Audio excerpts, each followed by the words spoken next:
I've been working night shifts as a taxi driver for 3 years. By now, I thought I was used to the long, quiet hours.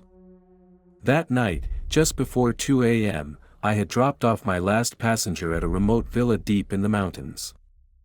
After ending the fare, I was heading back to the company garage. Normally it takes about 30 minutes, but there's an old mountain road that cuts the time by a third. Locals avoid it for some reason, but being from out of town, I didn't know much about the rumors. Whatever. At this hour, nothing's gonna happen. With that careless thought, I turned onto the old road. The pavement was cracked, branches lay scattered across the road, and my headlights felt swallowed by the darkness. No cars ahead. No cars behind. My radio started picking up static. And my phone lost signal entirely. Too deep in the mountains. I muttered. Then, as I rounded the final bend, the abandoned tunnel came into view. A black mall waiting for me. As soon as I entered, the tires clattered over uneven pavement. Some of the yellow tunnel lights flickered weakly, while others were completely dead, letting the darkness swallow the car every few seconds. That's when I heard it. Wet footsteps.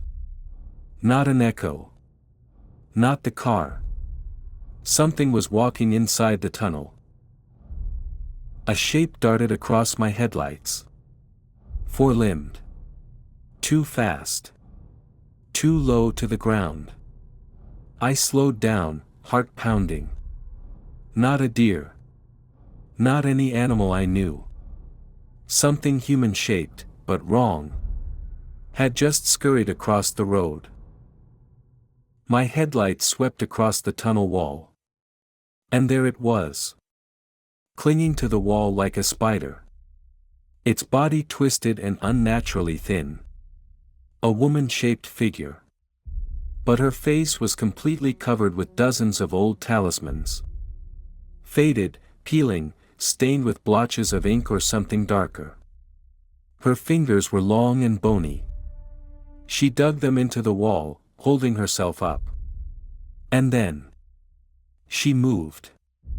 She scrambled onto the ceiling with a sharp, unnatural motion.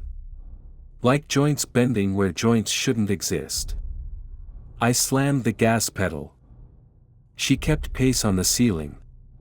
The sound hitting above me. I didn't dare look up. The tunnel exit came into view. 20 meters, 10. Then she dropped from the ceiling. And landed directly in front of the car. Crouched. Facing me. And then she rushed toward me with impossible speed. No scream.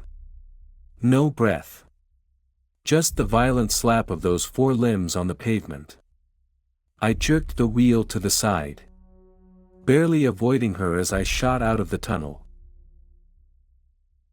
As soon as I cleared the exit, the sound vanished. I pulled over, shaking. Lit a cigarette with trembling hands.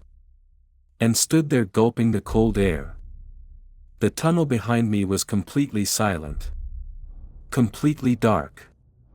But I knew she was still there. The next evening, back at the garage, I mentioned the old tunnel to a veteran driver. He froze. That tunnel? No one here uses it. Locals say something crawls in there at night. He wasn't joking. And since that night, I've never taken that tunnel again. Not for a shortcut. Not for a fare. Not even if someone begged me. Some shortcuts just aren't worth it.